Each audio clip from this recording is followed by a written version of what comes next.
Hello everyone and welcome back to the workbench. Today we're going to be doing a little bit of an experiment here and a little bit of work here on this Athearn Genesis Dash 9 here. This is a Southern Pacific unit.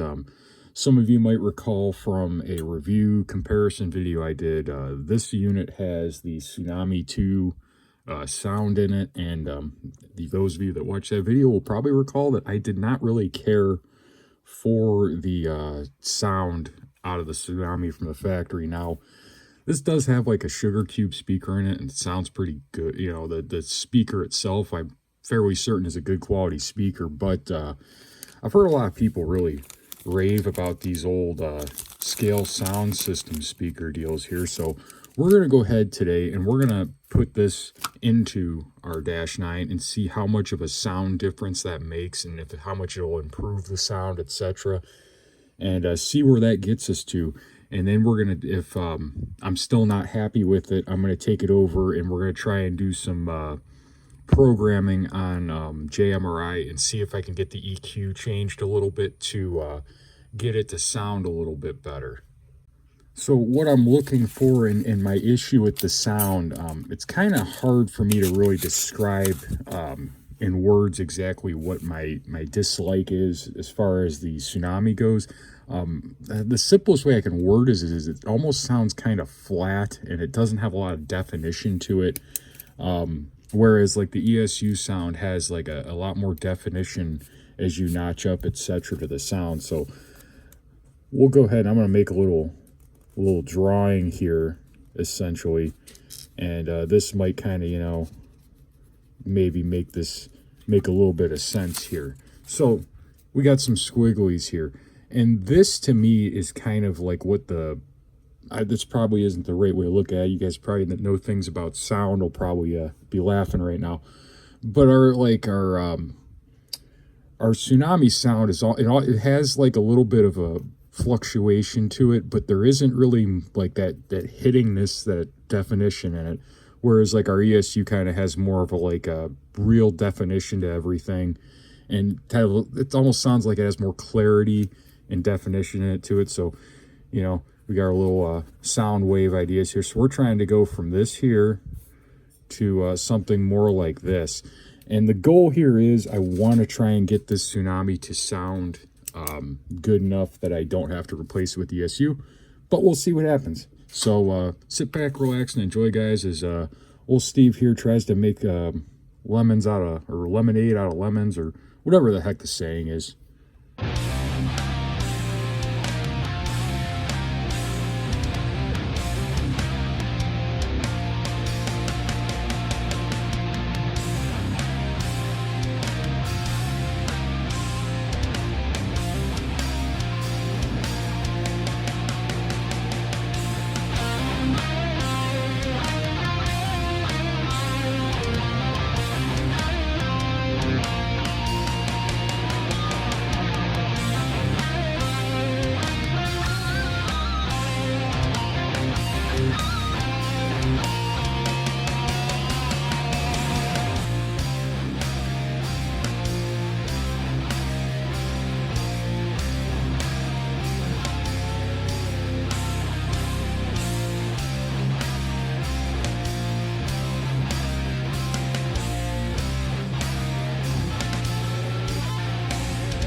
All right, so we got our locomotive set up here on our test track. I got a Digitrax deal here set up so that way we can do a little sound test here. Now I'm just going to do this at the bench here for the speaker. That way we could try to have this somewhat comparable. I'm using my iPhone to record this like I do most of my videos. So this is going to be our pre-speaker swap sound right here. So I'm going to go ahead and put some power to it. Now, I don't have enough function buttons here to be able to set it to notch up without holding it, so I'm going to have to hold it in place here.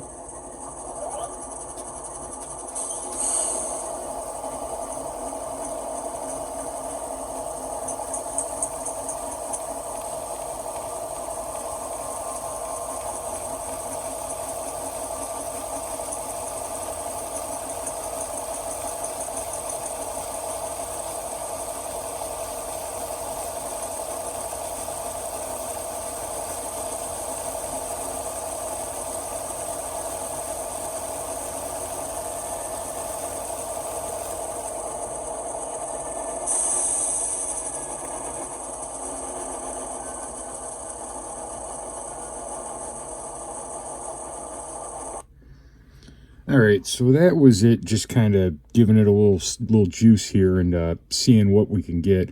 You guys kind of see it. It just has that flatness to it. It doesn't have a lot of like bass or a lot of highs to it. It's just kind of just all mids, I guess would be the way to probably put that as far as the sound goes. So we're gonna go ahead and pop this open, put our speaker in here, and see where that gets us. All right, everyone. So we're gonna go ahead here and we're gonna start off by removing our shell from our Athearn Genesis 2.0-9 here, and as usual here, we're going to do it the CR Steve way. We're going to start off by pulling our coupler boxes out, and you guys can tell there's a screw that holds the coupler box in for those of you that maybe haven't done this before, but I believe there's probably instructions in the Genesis manual on how to do this, but here on the CR Steve channel, we don't use instructions. We're too stubborn for those type of things. We like to figure things out. So we're going to start off by taking out our coupler boxes and seeing where that gets us. A lot of your manufacturers, you just remove the coupler boxes and the shell pops off. These Genesis models, they tend to be a little more tricky. Athearn likes to hide more screws in there just to kind of, keep us on our toes. Now, usually with these, you end up having to take your fuel tank off. What you're seeing me do here is just one screw right in the center bottom. And you got to kind of wiggle it a little bit to free it up. You just got to watch because a lot of these Genesis fuel tanks have like details on the end of them that can catch on the truck frame and break off when you're trying to pull that tank off. But once we get that fuel tank off, there's another screw here back here hidden like in the truck frame. As you can see, my old Harbor Freight's mini screwdrivers here are kind of fighting to fit in that gap to get to that screw. One of these days I'm finally going to remember to order the finer size screwdrivers. I just haven't gotten around to that yet because, I generally forget to. But here, we get our screw loose and it won't fall out, so you got to do the old flip and jiggle to get it to pop out. And then this next screw up here in the front area, this is the one that we really had to remove the fuel tank to get to because it's right on the edge of the fuel tank. So again, we're just going to loosen that guy up there and do the old wiggle waggle there, and it should fall out. See, it's there it goes. So once we have that off, in theory, our shell should just pop loose from the frame. Sometimes you got to kind of do a little side-to-side wiggle to get it to pop free, and there you have it. It is free from our frame. So now what we're going to start doing here is I'm going to start kind of going through some of this wiring here and trying to figure out what's what in the back. We got to remove our tape here, as you can see. That's got to be the first thing to go. Now here at the CR Steve channel, we're cheap, so we're just going to kind of put this tape over here where hopefully we don't lose and get it stuck to things so we can reuse it later.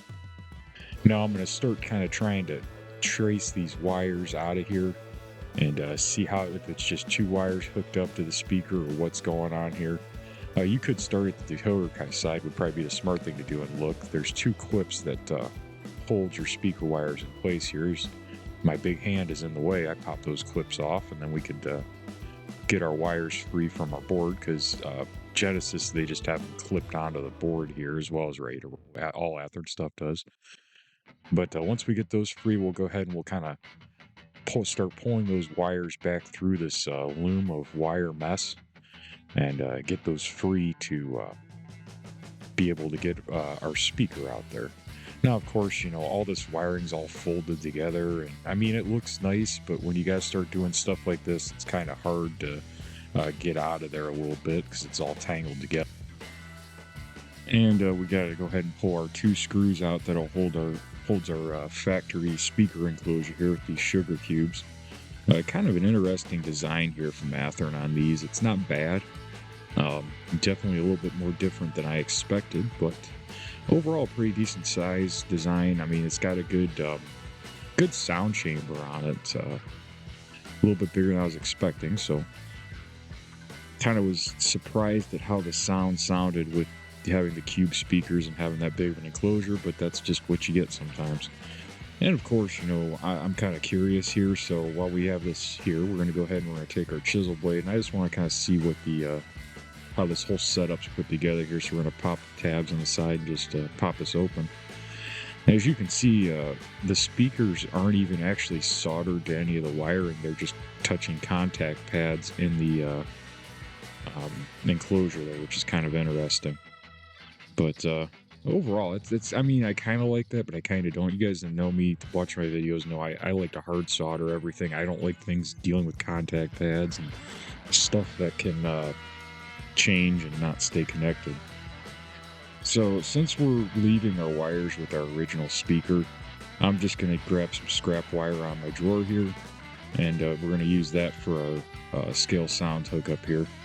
And as you can see, we're just, heating the end of the wire here a little bit where the insulation is, and essentially it's burning the insulation.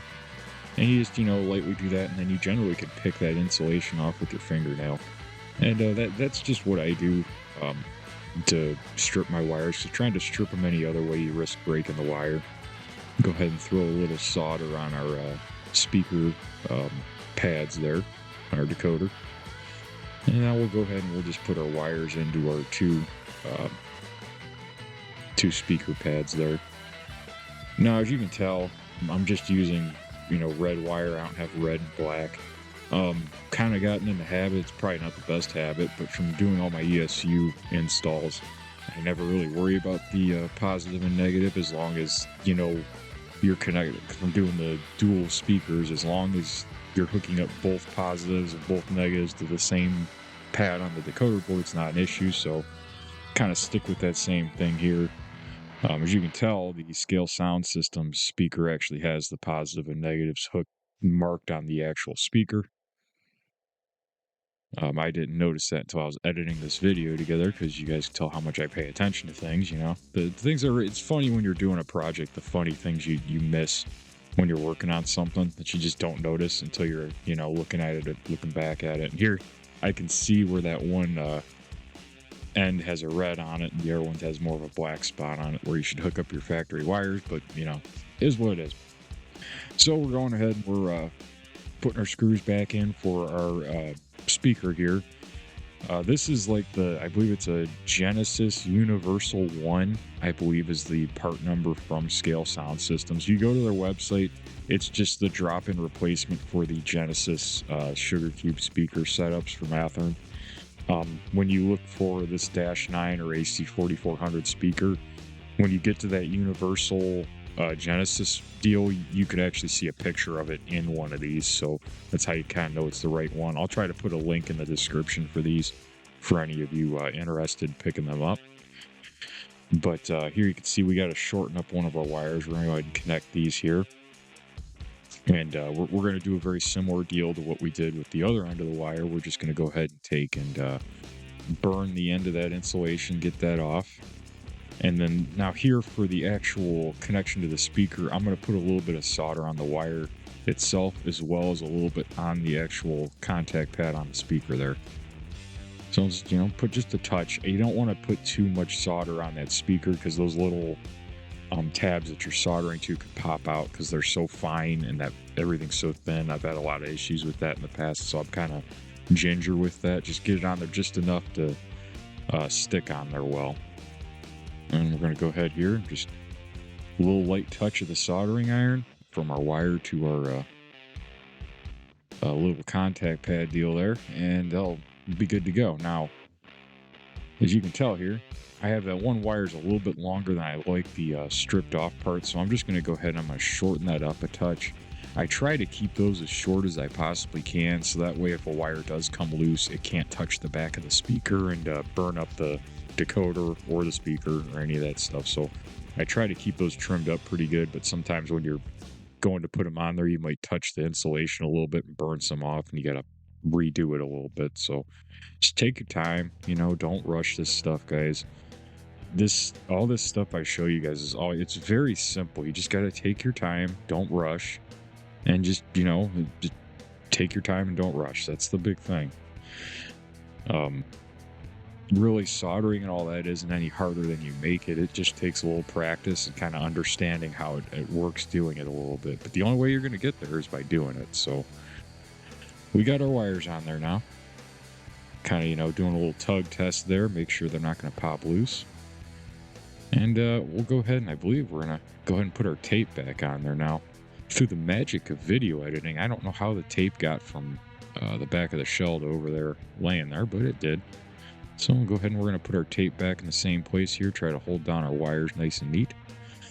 Try and keep all that all put away nice. Now, while I had this open here, I know this is about a scale sound speaker and all that.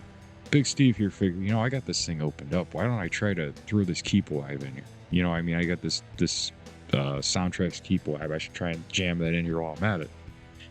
And right now you're watching me about lose my freaking mind trying to plug a connector in on a decoder that they put the connector for the keep alive right by all of the headlight wiring where you can't plug it in with all the wiring connected.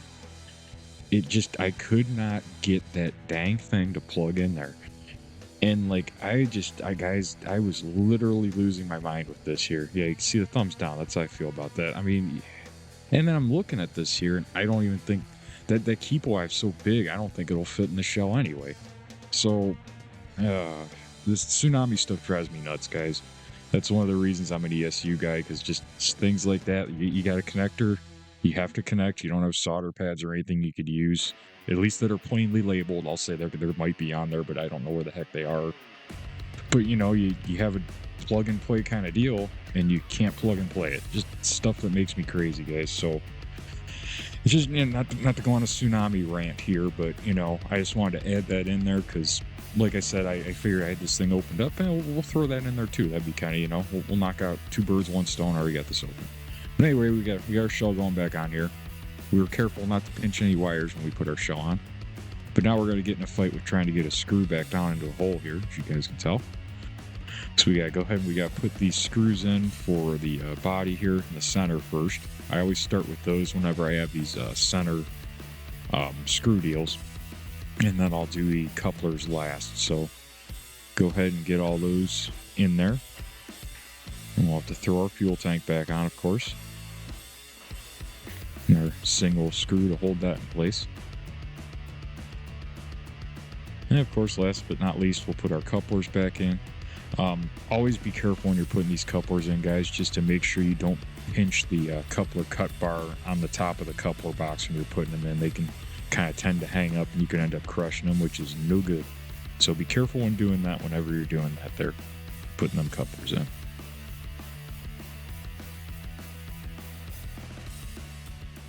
All right, so we now have our scale sound system speaker installed here. Let's go ahead and see what our upgrade sound's going to sound like here.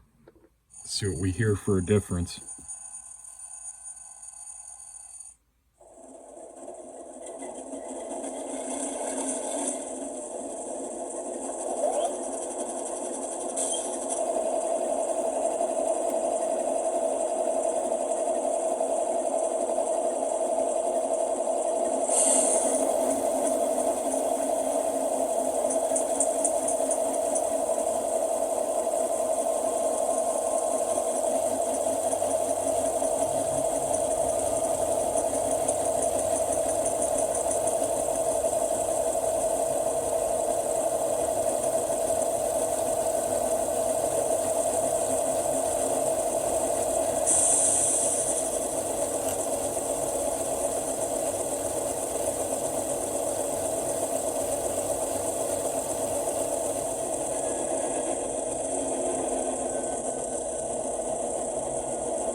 All right, so I'm not sure how well the camera is going to pick up that sound difference there, but it definitely seems louder. I'll say that for sure.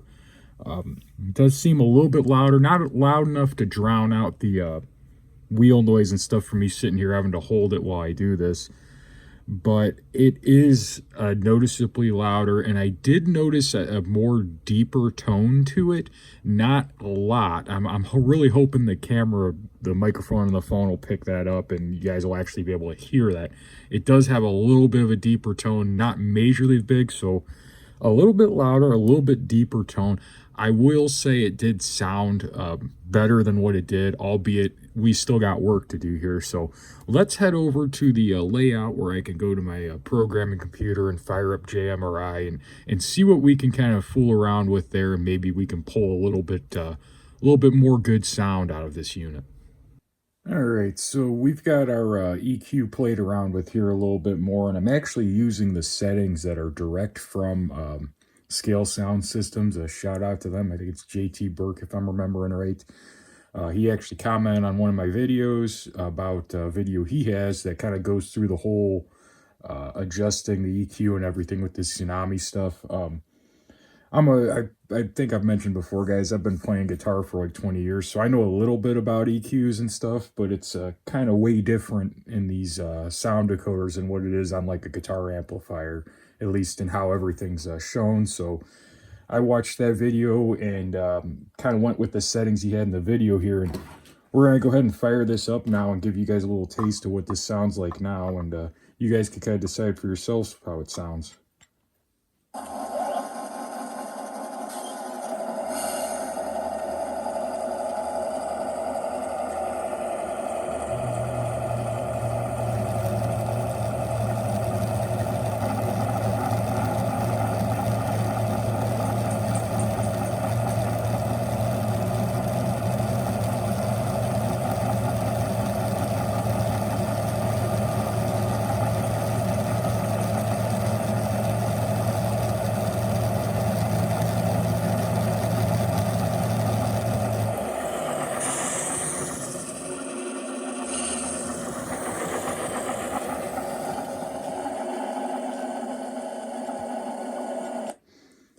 All right, so I know it's probably not going to sound quite as good through the camera here, but that's just a little bit of it. It definitely has a lot more fuller of a sound. It's not as tinny and weak as what it did. I think the main thing I'm looking for is more of that like mid-range sound that's probably not actually in the sound file from Tsunami. So I'm going to go ahead and I'm going to grab another Dash 9 I have over here that's also an Athearn model that I put ESU Loc sound in. And we're going to MU these two together and see how they kind of sound as a pair and see if you can kind of hear that variation in the sound with them.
All right, guys. So closing kind of thoughts here. The audio got messed up here, so I'm re-recording this here, putting the video together. But what you guys heard there was the ESU decoder and the Tsunami decoder together, and it's worth noting that the ESU decoder, the volume is a little bit louder than the Tsunami, so it's not really the best example. So I got to kind of give you guys at least what I heard there in person. And to be honest with you, with the scale sound system speaker installed and the EQ changes, I almost feel like the Tsunami complements the ESU. Like the ESU has a very definitive sound to it, but the Tsunami with the EQ mods and the scale sound speaker kind of like fills in what the ESU doesn't really have in the sound file. It's very odd because I still didn't totally care for the Tsunami even with the EQ and stuff. It definitely sounds a heck of a lot better.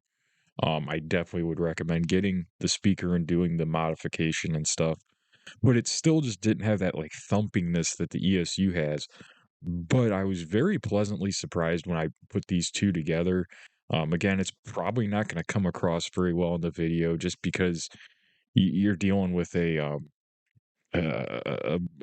much me using my phone to record this stuff. So it's not going to really pick up the real feel of those two speakers working together and those two different decoders and how they kind of gel together really nice, at least in my experience here. So, with that said, overall, I guess I'll give you guys my closing thoughts on the scale sound system speakers. I know a lot of folks out there have been raving about them and going on and on, and I was kind of wondering, like, all right, it seems cool, but like, are they really that good? Are they really that awesome? And well, guys, I'm gonna tell you, I'm very impressed.